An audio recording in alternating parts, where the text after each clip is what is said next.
ছুটির দিনের সকাল থেকে নির্বাচনী প্রচারণায় প্রার্থীরা চষে বেড়াচ্ছেন পাড়া মহল্লা অলিগলি। এই মুহূর্তে নাটোরে আছেন আল মামুন এবং রাজধানীর কোনাপাড়ায় আছেন শাহিন আলম। সরাসরি প্রথমে যাচ্ছি মামুনের কাছে।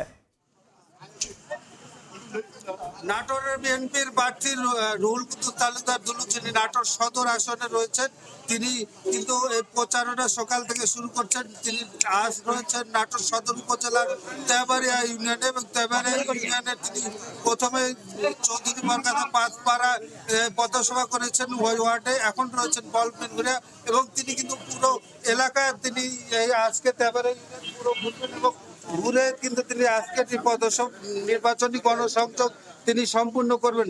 রুহুল কুদ্দুস তালুকদার দুলু, যেটি আমরা বলতে পারি 1996 সালের আগে সর্বপ্রথম নাটোরে কিন্তু বিএনপিকে এই আসন উপহার দিয়েছিল। এর আগে 96-এর আগ পর্যন্ত রুহুল কুদ্দুস তালুকদার দুলুর বাইরে এখানে কিন্তু কেউ জিততে পারেনি। তিনি যেটি বলছেন যে 2001 পর্যন্ত তিনি থাকা পর্যন্ত এই আসন বিএনপিকে দিয়েছিলেন এবং বর্তমানে যে পরিস্থিতি আবার 8 সালে এবং 18 সালের নির্বাচনের আগে তিনি কারাগারে থাকার কারণে কিন্তু প্রার্থী হতে পারেননি। এই কারণে বিএনপি আবার তাকে প্রার্থী করেছে এবং দুলু যেটি বলছেন তিনি কিন্তু আবার এই আসন বিএনপিকে উপহার দেবেন এবং তিনি বলছেন যে ধানের শীষের যে গণজোয়ার, সে গণজোয়ার সৃষ্টি হয়েছে এই গণজোয়ারে কিন্তু দুলু বলছেন যে আবার কিন্তু বিপুল ব্যবধানে জিতবেন এবং নাটোরের যে অনুন্নত এবং উন্নয়ন রয়েছে সেই উন্নয়নের ধারা অব্যাহত রাখবেন। আমাদের আরেক সহকর্মী রয়েছে যাত্রাবাড়ির কোনাবাড়িতে শাহিন আলম, আমরা যাচ্ছি সেখানকার পরিস্থিতি সর্বশেষ জানতে।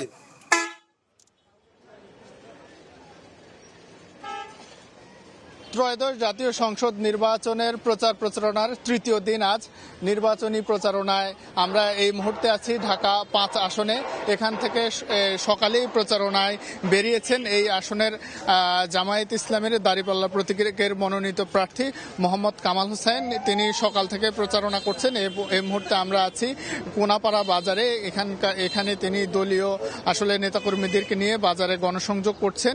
ইতিমধ্যে নেতাকর্মীদেরকে নিয়ে তিনি জড়ো হয়েছেন। যদি বলে রাখি যে আজকে প্রচারণার তৃতীয় দিন, শুরুর দিন থেকে আসলে রাজধানীর বিভিন্ন আসনের ন্যায় এই আসনগুলোতে আসলে প্রার্থীরা তাদের প্রচারণায় বের হয়েছেন, তারা প্রচারণায় অংশগ্রহণ করছেন।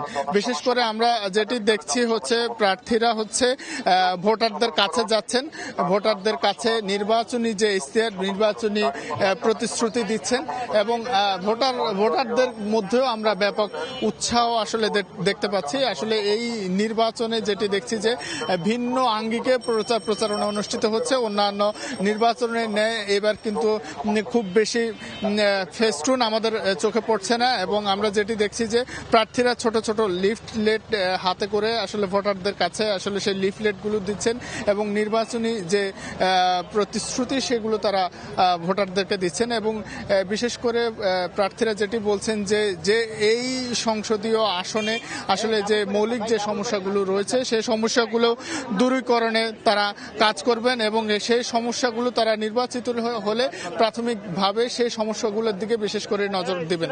তো এই ছিল আমার কাছে রাজধানীর কোনাপাড়া থেকে নির্বাচনী প্রচারণার সর্বশেষ খবর। দেশজুড়ে নির্বাচনী প্রচারণার খবর জানাচ্ছিলেন সহকর্মীরা।